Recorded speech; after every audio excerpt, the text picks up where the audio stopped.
KCET 2026 official answer ಕೀಸ್ನ KE ಅವರು already release ಮಾಡಿದ್ದಾರೆ. ನಾವು ನಮ್ಮ ಸ್ಟೂಡೆಂಟ್ಸ್ಗೆ, ಸಿಂಪ್ಲಿಫೈಡ್ ಮೈಂಡ್ ಸ್ಟೂಡೆಂಟ್ಸ್ಗೆ ಮಾರ್ನಿಂಗ್ 7 AM ಚಾನಲಲ್ಲಿ ಶೇರ್ ಮಾಡಿದ್ವಿ. And already thousands of students already check ಮಾಡಿದ್ದಾರೆ.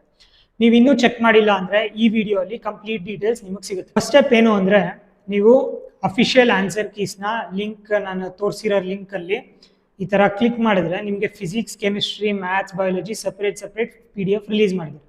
ಸೊ PDF ಒಳಗಡೆ ಹೋದರೆ ನೀವು 16 ಡಿಫ್ರೆಂಟ್ ವರ್ಷನ್ಸ್ ಇದೆ. A1, A2 ಇಂದ D3, D4 ತನಕ 16 ಡಿಫ್ರೆಂಟ್ ವರ್ಷನ್ಸ್ ಇದೆ. ನಿಮ್ಮದು ಯಾವುದು ಬುಕ್ಲೆಟಲ್ಲಿ ಯಾವ ವರ್ಷನ್ ಇತ್ತೋ ಅದ್ರ ಪ್ರಕಾರ ಅದ್ರದ್ದು ಆನ್ಸರ್ ಕೀಸ್ ಚೆಕ್ ಮಾಡಿಕೊಂಡು ವೆರಿಫೈ ಮಾಡಿಕೊಂಡು ನಿಮ್ದು ಎಷ್ಟು ಮಾರ್ಕ್ಸ್ ಬರ್ಬೋದು ಅಂತ ನೀವು ಚೆಕ್ ಮಾಡಿ. ಸೆಕೆಂಡ್ ಪಾಯಿಂಟ್ ಏನಪ್ಪ ಅಂದರೆ, ಇದನ್ನು ಪ್ರಾವಿಷನಲ್ ಆನ್ಸರ್ ಕೀಸ್ ಅಂತಾರೆ.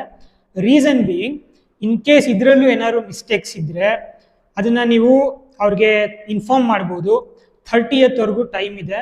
ಇನ್ ಕೇಸ್ ಯಾವ್ದಾದ್ರು ಆನ್ಸರ್ ಕೀ ಕರೆಕ್ಟಾಗಿ ಇಲ್ಲ ಅಂದರೆ, ನಿಮಗೆ ಬೇರೆ ಸೊಲ್ಯೂಷನ್ನು ಅಂತ ಅನಿಸಿದ್ರೆ ಅಥವಾ ಬೇರೆ ಆಪ್ಷನ್ ಕರೆಕ್ಟು ಅಂತ ಅನಿಸಿದ್ರೆ ನೀವು ಅದನ್ನು ಸಬ್ಮಿಟ್ ಮಾಡ್ಬೋದು.